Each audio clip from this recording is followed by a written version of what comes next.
ಆತ್ಮೀಯ H16 news ಅರ್ಥಾತ್ ಹೇ ಸೀತಾರಾಮ್ ನ್ಯೂಸ್ದ ವೀಕ್ಷಕರ ಸ್ವಾಗತ. ನಾನು ನಿಮ್ಮವ MI ಅಥವಾ ಮಲ್ಲಪ್ಪ ಜೋತೆ. ನಮ್ಮ ಸಿದ್ದರಾಮಯ್ಯನವರು ಒಂದು ಭಾಳ ಒಳ್ಳೆ ಕೆಲಸ ಮತ್ತೊಮ್ಮೆ ಮಾಡಿದ್ದಾರೆ. ಯಾಕಂದ್ರೆ ಸ್ವತಃ ಅವರು ಹೇಳ್ತಾರೆ, ಆದರ್ಶವಾದಿ ಬಂದೂಕನ್ನು ಹಿಡಿದಂಥವರು ಅದು ಬಿಡಬೇಕು ನೀವು ಅಂತೇಳಿ, ಬರ್ರಿ ಅಂತೇಳಿ ಕರಿತಾ ಇದ್ದಾರೆ. ಇದನ್ನು ಸದುಪಯೋಗ ಮಾಡ್ಕೋಬೇಕಾಗಿದೆ ನಮ್ಮ ಸ್ಲೈಡ್ಸ್. ಬಂದೂಕಿನಿಂದ ಈ ವ್ಯವಸ್ಥೆ ಬದಲಾಗುವುದಿಲ್ಲ, ಇದು ಮತ್ತೆ ತಿಳ್ಕೊಳ್ರಿ. ಎಲ್ಲಿವರೆಗೆ ನೀವು ಬಂದೂಕು ಬಿಡೋದಿಲ್ವೋ ಅಲ್ಲಿವರೆಗೆ ನಿಮಗೆ ಸಂಕಟ ತಪ್ಪಿದಲ್ಲ. ಯಾಕೆಂದರೆ ಎಲೆಕ್ಟೆಡ್ ಸರ್ಕಾರದ ನಮ್ಮದು, ಜನರಿಂದ ಆಯ್ಕೆ ಆದಂಥ ಸರ್ಕಾರ, ಇದು ತಿಳ್ಕೊಬೇಕಾಗಿದೆ. ನಮ್ಮ ಆದರ್ಶ ನಾವು ಬಂದೂಕಿನ ಬದಲು ಮಾಡ್ತೀವಿ, ವ್ಯವಸ್ಥೆ ನಮ್ಮ ಕೈಯಲ್ಲಿ ತೊಗೊಳ್ತೀವಿ ಅಂತ ಹೊರಟ್ರೆ ಇಲ್ಲಿ ಅವಕಾಶ ಇಲ್ಲ. ಭಾಳ ಸ್ಪಷ್ಟವಾದ ವಿಚಾರವನ್ನು ಹೇಳಿದ್ದಾರೆ. ಹೌದು, ಯಾಕಪ್ಪ ಅಂದ್ರೆ ಬಂದೂಕು ಎಲ್ಲದಕ್ಕೂ ಪರಿಹಾರ ಅಲ್ಲ.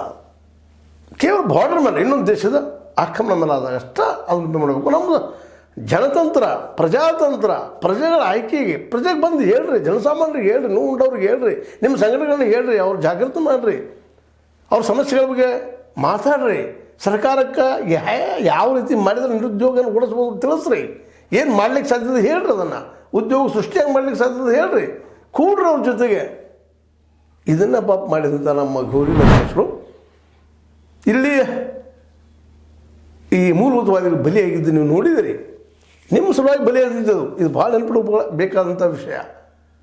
ಅದಕ್ಕಾಗಿ ಇವತ್ತು ನಾವು ಸಂದರ್ಭದಲ್ಲಿ ಹೇಳಬೇಕಾಗಿದ್ದು, ನೀವೆಲ್ಲರೂ ಈ ಶಸ್ತ್ರಾಸ್ತ್ರಗಳನ್ನು ತೊರೀರಿ ಅಂತ ನಮ್ಮ ಸಿದ್ದರಾಮಯ್ಯ ಹೇಳ್ತಾ ಇದ್ದಾರೆ. ಈ ವಿಷಯದಲ್ಲಿ ಅವ್ರಿಗೆ ನಾವು 100/100 ಸಪೋರ್ಟ್ ಮಾಡಬೇಕಾಗಿದೆ. ನಿಮ್ಮ ಕೆಲಸ, ಯಾಕಂದ್ರೆ ಒಬ್ಬ ಜನರಿಂದ ಚುನಾಯಿತರಂಥ ಮುಖ್ಯಮಂತ್ರಿಗಳು ನಿಮಗೆ ಕರೆ ಕೊಡ್ತಾ ಇದ್ದಾರೆ, ಬರ್ರಪ್ಪ ಬಿಡ್ರಿ ಅದನ್ನು ಅಂತಾರೆ. ಒಬ್ಬ ಹಿರಿಯರು, ಹಿರಿಯರು, ನಿಮಗೆಲ್ಲ ಹಿರಿಯರವರು, ನಿಮ್ಮ ನೋವುಗಳನ್ನ ಅವ್ರು ಬಲ್ಲರು ಮತ್ತು ಅವ್ರು ಸರಿಯಾಗಿ ಎಲ್ಲ ಬಗೆಹರಿಸ್ಬಿಡ್ತಾರೆ ಅಂತ ಹೇಳಿದ್ದಾರೆ. ನಿಮ್ಮ ಸಮಸ್ಯೆಗಳು ಏನು ಎಂತು, ನಿಮ್ಮ ಕೇಸ್ ಸಮಸ್ಯೆ ಜಲ್ದಿ ಬಗೆಹರಿಸ್ತೀನಿ ನಾನು ಅನ್ನುವಂಥ ಮಾತಾಡಿದ್ದಾರೆ. ಆದರೆ ಕಾನೂನು ಚೌಕಟ್ಟಿನೊಳಗೆ ಭಾಳ ಮಹತ್ವದ್ರಿ ಇದು.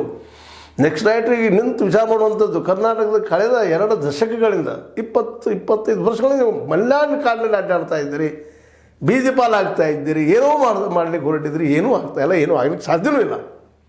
ಯಾಕಂದರೆ ಜನರಿಂದ ಆಗಿ ಅಂತ ಒಂದು ಸರ್ಕಾರ ಜನರಿಗಾಗಿ ಒಳ್ಳೆ ಕೆಲಸ ಮಾಡ್ತಿದ್ದ. ಅಂಥ ಸಂದರ್ಭದಲ್ಲಿ ಬಂದು ಹಿಡ್ಕೊಂಡು ಬಂದಾಗ ದಬ್ಬಾಳಿಕೆ ಮಾಡೋ ವಿಚಾರ ನಿಮ್ಮ ಮೇಲೆ ಇದ್ದಾಗ ಗುಂಡಾಗಿರಿಯೇ ಅಂತ ನಾವು ಕರಿತೀವಿ. ಇದನ್ನು ಇಂಥದಕ್ಕೆ ನೀವು ಅವಕಾಶ ಮಾಡಿಕೊಡೋದ್ರಿಂದಾಗಿ ನೀವು ಎಷ್ಟು ಆದರ್ಶವಾದಿ ಇರ್ರಿ. ಜೀವ ತೆಗೆದು ಹಕ್ಕು ನಿಮ್ಗೆ ಹೇಳದ, ಜೀವ ತೆಗೆದು ಬದಲಾವಣೆ ಮಾಡೋದು ಹಕ್ಕು ನಿಮ್ಗೆ ಹೇಳೋದು. ಹೌದು, ತಪ್ಪಿತಸ್ಥರದಾರ, ಭ್ರಷ್ಟಾಚಾರ ಅದ, ಇಲ್ಲಿ ನಿರುದ್ಯೋಗ ಅದ, ಎಲ್ಲ ಅದರ ಇಲ್ಲಿ ಹಸಿವು ಅದ. ಇದು ಹೋಗಲಾಡಿಸೋದು ಹೇಗಪ್ಪ ಅಂದ್ರೆ ನಾವು ಕುಳಿತು ಚರ್ಚೆ ಮಾಡೋಂಥ ನಮ್ಮ ಜನ ಸಾಕಷ್ಟು ಇದ್ದಾರೆ. ಈ ದೇಶದಲ್ಲಿ 90% ಜನ ಜನಗುರಿಗಳು, ದುಡ್ಡು ತಿನ್ನುವಂಥವ್ರು, ಕಾರ್ಮಿಕರಿದ್ದಾರೆ. ಅವ್ರನ್ನೆಲ್ಲರಿಗೂ ಮನವರಿಕೆ ಮಾಡಿರಿ. ಈ ದೇಶ ಯಾವ ರೀತಿ ದಿವಾಳಿ ಹೇಳಲಿಕ್ಕೆ ಆಗ್ತದೆ, ಏನಾಗಿರ್ತದೆ ಕನ್ವಿನ್ಸ್ ಮಾಡಿರಿ. ಗಾಂಧಿ ಕೊಟ್ಟಂಥ ಶಸ್ತ್ರಾಸ್ತ್ರದ ನಮ್ಮಲ್ಲಿ ಅಹಿಂಸೆ ಎನ್ನುವಂಥದ್ದು ಅಂತೋಡ್ರಿ. ಅದು ಹೇಳಿತನ ಅಲ್ರಿ, ಬಂದೂಕು ಉತ್ತರ ಕೊಡೋದು ಹೇಳಿತನ. ಇದು ತಲೆಯಾಗಿ ಇಟ್ಕೊಳ್ರಿ. ಯಾಕಂದರೆ ಬಂದೂಕು ಹಿಡಿದವಾಗ ಈ ವ್ಯವಸ್ಥೆಯಲ್ಲಿ ಅವನು ಎದುರು ನಿಲ್ಲುವಂಥ ಶಕ್ತಿಯನ್ನು ಗಾಂಧೀಜಿ ಅಂತವ್ರು. ಇದನ್ನು ಎಂದೂ ಮರಿಲಿಕ್ಕೆ ಹೋಗ್ಬಾರ್ದು. ಹೇಳಿಲ್ಲ, ನೀವು ಗಮನದಲ್ಲಿಟ್ಕೋರಿ. ಇದನ್ನು ಭಾಳ ಜನ ಈ ನಕ್ಸಲೈಟ್ನಲ್ಲಿ, ಕಮ್ಯುನಿಸ್ಟ್ನಲ್ಲಿ ಏನದಪ್ಪ ಅಂದ್ರೆ ಗಾಂಧಿ ಒಬ್ಬ ಹೇಳಿಪ್ಪ ಅಂತ. ಹೇಳಲ್ಲ, ಗುಂಡಿಗೆ ಎದುರುಗೊಟ್ಟಂಥ ಗುಂಡಿಗೆ ಮನುಷ್ಯ ಅವರು. ಅಂಥವ್ರ ಹಾದಿಯಲ್ಲಿ ನೀವು ಹೋಗಿದ್ರೆ ಇಷ್ಟೊತ್ತು ನೀವೆಲ್ಲ ಇನ್ನೂ ಈ ದೇಶ ಇನ್ನೂ ಸುಭಿಕ್ಷೆ ಆಗಿರ್ತೈತ್ರಿ. ನೀವು ವಿಚಾರಧಾರೆ ಇದ್ದವ್ರಿ, ಆದರ್ಶವಾದಿಗಳಿದ್ದೀರಿ, ಜೀವನವನ್ನು ಪ್ರೀತಿಸುವಂಥವ್ರು ಇದ್ದೀರಿ, ಎಲ್ಲರ ಸಲ ಹೋರಾಟ ಮಾಡ್ತಾ ಇದ್ದೀರಿ ಅಂಥೇಳಿ ಕನ್ವಿನ್ಸ್ ಆಗಿದ್ದರಿಂದಾಗಿ ನೀವು ಆದರ್ಶವಾದಿಗಳನ್ನು ಕರೆದಿದ್ದಾರೆ ನಮ್ಮ ಸಿದ್ದರಾಮಯ್ಯನವರು. ಸಿದ್ದರಾಮಯ್ಯನವರು ಕರೆದಂಥ ಈ ಶಬ್ದ ನೀವು ತಿಳ್ಕೊಬೇಕಾಗಿದೆ. ಇವತ್ತು ಬರ್ರಿ ಮಾತಾಡೋಣ, ಬರ್ರಿ ಅಂತ ಕರಿತಾ ಇದ್ದಾರೆ ಅವರು. ನಿಮಗೆಲ್ಲ ಸಾಲ್ವ್ ಮಾಡೋದನ್ನು ಬನ್ನಿರಿ ಅಂತ ಹೇಳ್ತಿದ್ದಾರೆ. ಉದ್ಯೋಗ ಏನಾದರೂ ಮಾಡೋಣ ಬನ್ನಿರಿ ಎಲ್ಲರೂ ಕೂಡಿ ಅಂತ ಹೇಳ್ತಾ ಇದ್ದಾರೆ. ನೀವು ನಂಬಿಕೆ ಇಡಬೇಕಾಗಿದೆ. ನೀವು ನಿರಂತರ ಇನ್ನೂ 100 ವರ್ಷ ಹೋದರೂ ಈ ದೇಶದ ವ್ಯವಸ್ಥೆ ಬದಲಾಗೋದಿಲ್ಲ. ಇದರಿಂದಾಗಿ ಮೂಲಭೂತವಾದಿಗಳಿಗೆ ಇನ್ನಷ್ಟು ಅವಕಾಶ ಕೊಟ್ಟಂಗೆ ಆಗ್ತದೆ. ನಮ್ಮದು ಸರಿ ಇದಪ್ಪ, ಅವ್ರನ್ನ ಇವತ್ತು ನೋಡ್ತಾ ಇದ್ದೀವಿ ನಾವು. ಅರ್ಬನ್ ನಕ್ಸಲೈಟ್ ಕರೀತಾರೆ, ಮತ್ತೇನೋ ಕರೀತಾರೆ, ವಿಚಾರವಾದಿಗಳು ಏನೇನೋ ಕರಿತಾ ಇದ್ದಾರೆ. ಅವ್ರು ನಿಮಗಾಗಿ ಅವ್ರು ಇವತ್ತು ಟೀಕೆಗೆ ಒಳಗಾಗುವಂಥದ್ದು, ಕೆಲವೊಮ್ಮೆ ಹಲ್ಲಿಗೂ ಒಳಗಾಗುವಂಥ ಪ್ರಸಂಗಗಳು ನಿರ್ಮಾಣ ಆಗ್ತಾ ಇದ್ದಾವೆ. ಇದನ್ನು ತಿಳ್ಕೊಬೇಕಾಗಿದೆ. ಇವತ್ತು ಕೇವಲ ಟೀಕೆ ಮಾಡೋದಲ್ಲ, ಇಲ್ಲಿ ಬನ್ನಿರಿ, ಚರ್ಚೆ ಮಾಡಿರಿ, ಜನಸಾಮಾನ್ಯರಿಗೆ ಹೇಳಿ ತಿಳಿಸಿ ಏನು ನಿಮಗೆ ಅನ್ಯಾಯ ಅದು, ಯಾವ ರೀತಿ ಮಾಡಿದ್ರೆ ಸಮಸ್ಯೆ ಸಾಲ್ವ್ ಆಗ್ತದೆ. ಸರ್ಕಾರಕ್ಕೆ ಹೇಳ್ರಿ, ಲೀಡರ್ಗಳಿಗೆ ಹೇಳ್ರಿ. ಸಿದ್ದರಾಮಯ್ಯಂಥ ಉದಾರ ಮನಸ್ಸಿನ ಲೀಡರ್ಗಳಿದ್ದಾರೆ, ಇಲ್ಲ ಅನೇಕರಿದ್ದಾರೆ. ದೊರೆಸ್ವಾಮಿ ಅವರು ಸಾಮಾನ್ಯರಿದ್ದೀರಾ, ಗೌರಿ ಲಂಕೇಶ್ವರನ ಸಾಮಾನ್ಯರಿದ್ದೀರಾ, ಲಂಕೇಶ್ವರನ ಸಾಮಾನ್ಯರಿದ್ದೀರಾ, ಅವರೆಲ್ಲರೂ ಎಂಥವ್ರು ಇವತ್ತು ಅಂಥವ್ರು ಇದ್ದಾರೆ. ಇವತ್ತಿಗೂ ಸಹ ಜಯಪ್ರಕಾಶ್ ಅನ್ನೋಂಥ ನಿಮ್ಗೆ ಗೊತ್ತದೆ, ಈಗ ಅವ್ರು ಪಾಪ ಪ್ರಯತ್ನ ಮಾಡ್ತಾ ಇದ್ದಾರೆ. ನಾ ಹೇಳೋ ಉದ್ದೇಶ ಏನಪ್ಪ ಅಂತಂದ್ರೆ ಈ ಸಂದರ್ಭದಲ್ಲೇ ಇವತ್ತು ದೇವನೂರು ಮಹಾದೇವನ್ ಅಂತವರು, ಜಯಪ್ರಕಾಶ್ ನಮ್ಮ ಬಂಜಗೇರಿ ಅಂತವರು, ಅನೇಕರು ಇದ್ದಾರೆ ರೀ, ಬಿಳಿಗಿರಿ ಅವರು, ಎಷ್ಟೋ ಜನ ಇದ್ದಾರೆ ಇಲ್ಲಿ. ಇವ್ರೆಲ್ಲರೂ ಭೇಟಿ ಆಗ್ರಿ, ಮಾತಾಡ್ರಿ, ಸಮಸ್ಯೆ ಹೇಳ್ರಿ, ಚರ್ಚೆ ಮಾಡಿರಿ. ಇವತ್ತು ವಿಚಾರವಾದಿಗಳು ಎಲ್ಲ ರಿಕ್ವೆಸ್ಟ್ ಮಾಡಿದಾಗ ನಮ್ಮ ಮುಖ್ಯಮಂತ್ರಿಗಳು ನಿಮಗೆ ಆಹ್ವಾನ ಕೊಡ್ತಾ ಇದ್ದಾರೆ, ಬರ್ರಿ ಅಂತೇಳಿ. ಮಾತಾಡಿ ಬಗೆಹರಿಸ್ಕೊಂಡು ಬನ್ರಿ ಅಂತ ಹೇಳಿದಾರೆ.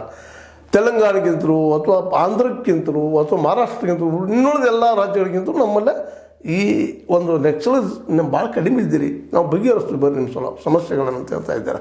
ಮತ್ತು ನೀವು ಬರೋದು ನಿಮ್ಮ ಕೆಲಸ ಅಲ್ವಾ ಇದು, ನೀವು ಬರಲೇಬೇಕಂಥದ್ದು. ಇಲ್ಲಿ ಅವಕಾಶ ತಪ್ಪಿಸಿದ್ರೆ ಮುಂದೆ ಯಾವ ಸರ್ಕಾರ ಬರ್ತದೋ, ಎಂಥ ಸರ್ಕಾರ ಬರ್ತದೆ ಯಾರಿಗೆ ಗೊತ್ತು. ನಿಮ್ಮ ಸಮಸ್ಯೆ ಜನಸಾಮಾನ್ಯ ತಿಳಿಬೇಕಲ್ರಿ, ನಿಮ್ಗೆ ಧ್ವನಿನೇ ಇಲ್ಲ.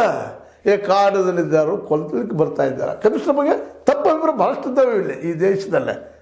ಅದು ಒಂದು ವ್ಯವಸ್ಥೆನೇ ಅದ ಇಲ್ಲಿ ನಿಮ್ಮ ಹೆಸರು ಕೆಡಿಸೋ ಸಲುವಾಗಿ, ನಿಮ್ಮ ವಿರೋಧಿಗಳು ಸಾಕಷ್ಟು ಇದ್ದಾರೆ. ನೀವು ಬಂದು ಹಿಡಿದಕ್ಕಾಗಿ ವಿರೋಧ ಇನ್ನೂ ಹೆಚ್ಚಾಗ್ತಾ ಇದ್ದಾರೆ. ಅದಕ್ಕೆ ಆ ಬಂದೂಕದ ಒಂದು ಹೋರಾಟದ ಬದಿಗೆಡ್ರಿ, ಬೇಡ.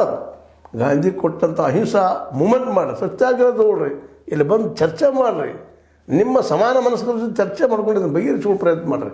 ಅದು ಬಿಟ್ಟು ಎದ್ದ ತಕ್ಷಣ ಕಾಡಿನಲ್ಲಿ ಅಲ್ಲಿ ಬೀಳೋದು, ಏಳೋದು, ಹಳಸಿದ್ದು ತಿನ್ನೋದು, ಮತ್ತೇನೋ ಮಾಡೋದು, ಅಲ್ಲಿ ಹುಲಿ, ಸಿಂಹ, ಹಾವುಗಳಿಗೆ ಬಲಿಯಾಗುವುದು, ಎಂಥ ಒಂದು ನಾಡಿನಲ್ಲೇ ಒಕ್ಕಲ್ತನ ಮಾಡುತ್ತಿರುವಂತಹ ಪಾಪ ರೈತರು ನೀವು ನೋಡ್ತಾ ಇದ್ದೀರಿ. ಈ ಹಾವುಗಳ ಕಡಿದಿಂದ ರಾತ್ರಿ ನೀರು ಹಾಸುವ ಸಂದರ್ಭದಲ್ಲಿ ಎಷ್ಟೋ ಈ ಒಂದು ವಿಷ ಪ್ರಾಣಿಗಳಿಗೆ ಸಾಯುವುದನ್ನು ನೋಡ್ತಾ ಇದ್ದೀವಿ ನಾವು. ಕಳೆದ 6 ತಿಂಗಳಲ್ಲಿ ಇದೆ ನಮ್ಮ ಬೆಳಗಾವಿ ಜಿಲ್ಲೆಯಲ್ಲಿ 27 ರೈತರು ತೀರ್ಕೊಂಡಿದ್ದಾರೆ ಯಾವನ ಕಡತಕ್ಕೆ. ಮತ್ತು ಇನ್ನು ಕಾಡಿನಾಗ ನಿಮ್ಗೆ ಕೇಳೋರ್ರಿ, ಚಿಕಿತ್ಸೆ ಇಲ್ಲ, ಏನಿಲ್ಲ, ದವಾಖಾನೆ ಸಮೀಪದಲ್ಲಿ ಯಾವೂ ಇಲ್ಲ. ಇದನ್ನ ಯಾಕೆ ಎದುರಿಸ್ಬೇಕಾಗಿದೆ, ನಿಮ್ಗೆ ಯಾಕೆ ಬೇಕಿದೆಯಲ್ಲ? ಇದಕ್ಕಿಂತ ನಮ್ಮ ಸರ್ಕಾರ ಅದಲ್ರಿ, ಪ್ರಜಾತಂತ್ರದ ಇಲ್ಲೇ ಓಟ್ ಅದ,